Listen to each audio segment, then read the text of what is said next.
Hello guys, magandang gabi sa inyong lahat. Ito ulit si Mike Padua. Nakatuloy tayo sa pinaka-latest weather analysis na yung ako po ng Lunes ng gabi hanggang Miyerkules, ikalabing-anim hanggang ikalabing-walo ng buwan ng Enero 2023. At ito po ang ating Tagalog version, pinaglilingkod sa inyo ng Typhoon 2000.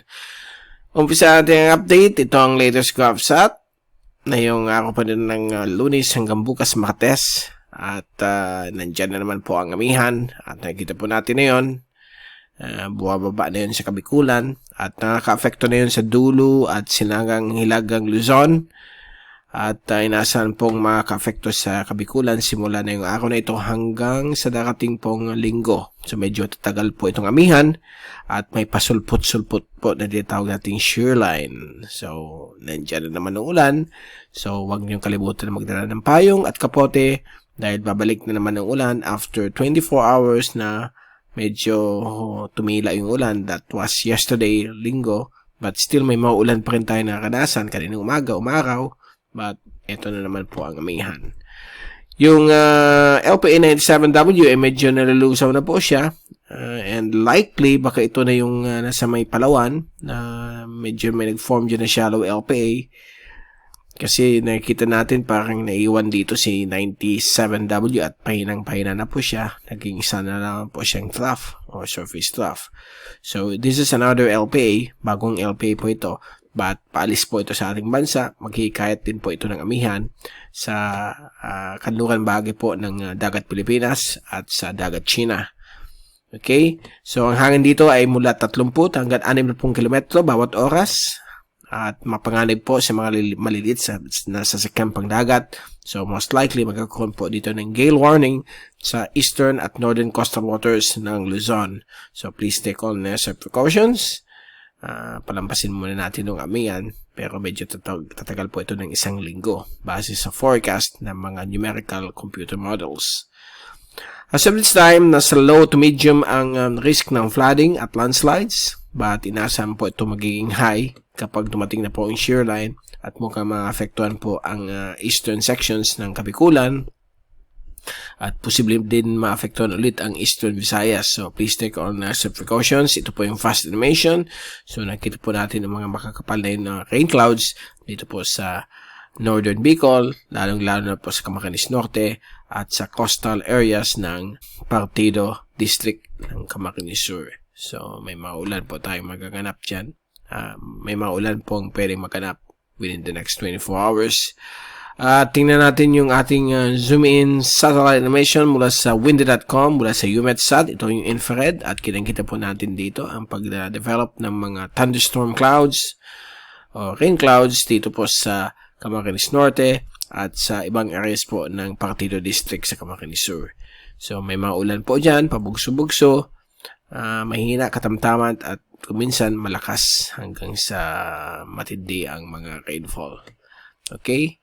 At ito naman po ang displays na kaulapan ni LPA na shallow. Okay? O napakahinang LPA. Now, tingnan natin yung wind forecast for the next 3 days hanggang Friday. So, gaya ng sinabi natin kanina, bababa palalo yung amihan. So mamayang hapon, yan po, ka-affect po sa coastal waters po ng eastern Luzon hanggang sa may Camarines Norte at si LPA na shallow ay papunta na po sa may Spratly Islands, unti-unting gumagalaw pakanluran. Hindi naman po siya magiging ganap na bagyo. Miyerkules ng hapon, palalo ang amihan, makaka-affect na po sa coastal waters po ng Camarines Sur, Camarines Norte at Catanduanes. At gayon din po ang ibang areas po ng Camarines Sur at Camarines Norte magkakaroon po mga pabugso-bugsong ulan simula sa Miyerkules. Okay? Actually, na yung araw na ito, meron na rin tayo mga pabugso-bugso at mukhang may magde-develop pong shear line by Wednesday hanggang Thursday. So, Thursday ng hapon, nandiyan pa rin yung amihan at gayon din po sa darating pong Biyernes.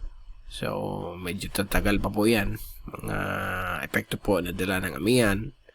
At pagdating po ng rain forecast, daily rain forecast hanggang Friday, So, nakita po natin mamayang hapon, nandiyan pa yung mga rainfall sa Camarines Norte. So, delikado po ang Camarines Norte for possible flooding and landslides. So, please take all necessary precautions.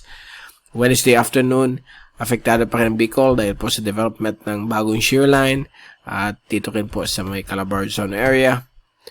And ibang areas din ng Visayas dahil sa mahinang amihan. Also sa Mindanao, localized rainfall or localized thunderstorms.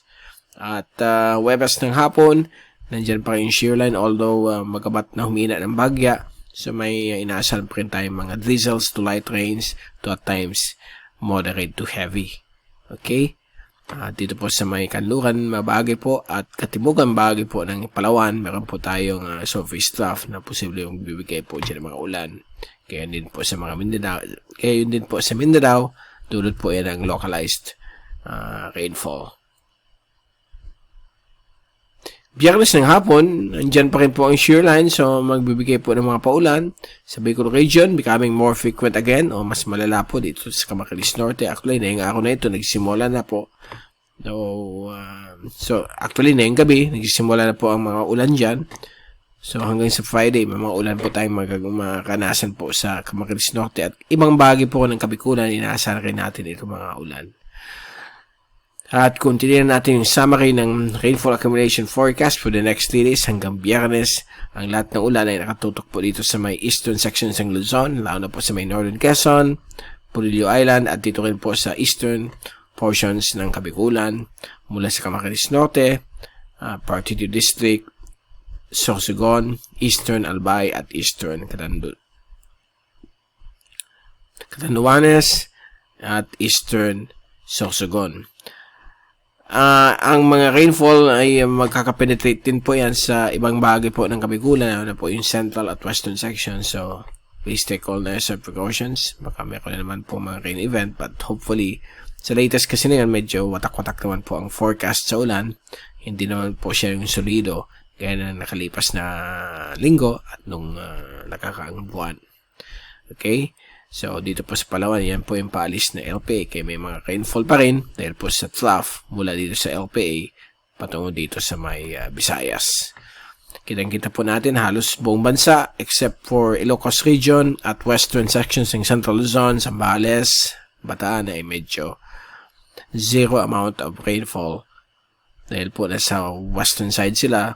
So, pagbangga po ng amihan sa Sierra Madre, magkakaroon po siya ng orographic effect. So, ibig sabihin, pagdating sa kabila ng mountain, dry air na po siya. So, wala na moisture na dadalhin ang amihan.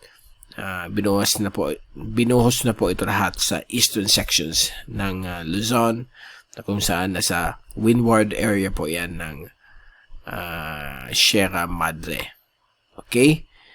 So, yan muna po ang ating latest update. At babalik ulit tayo sa darating Miyerkules. Pakibigay sa yung pinaka-latest sa ating panahon. Mula sa Typhoon 2000, ito ulit si Mike Padua magpapaalam. Mag-ingat po tayong lahat. #WeatherWiser. Good night to all at maraming salamat po sa pagpanood nyo sa aking channel.